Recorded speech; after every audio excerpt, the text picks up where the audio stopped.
Members of the community speaking out as the capital city sees yet another homicide in 2022. And since Easter, that would be April 17th, there have been an additional 12 homicides in Little Rock.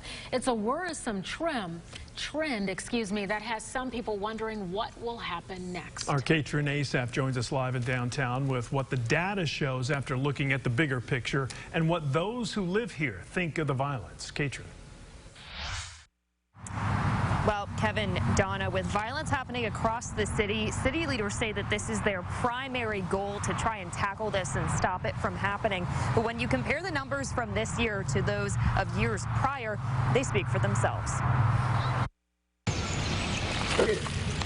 For Nick Upton and faithful pup Malcolm, this is a sanctuary. It's just a good place to come. You know, it's usually pretty safe out here. A place he can enjoy without constantly looking over his shoulder.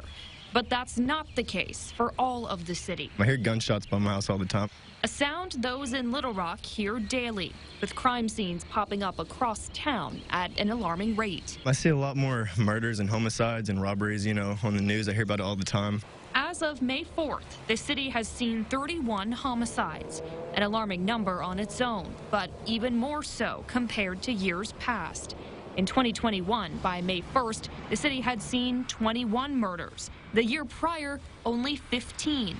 And that's not counting just shootings. It's just bad. Compiled data shows 65 battery in the first degree calls from January to May of this year. Most of those gunshot victims. Added with the 75 terroristic act calls shows 140 possible shootings, just a few more than the 137 we saw last year at this point. With a year-to-date increase in gun crimes, people like Nick are getting worried. I hope that it gets fixed in any way possible, you know. And keeping an eye out for more places like this, where they can avoid the violence just a little bit longer.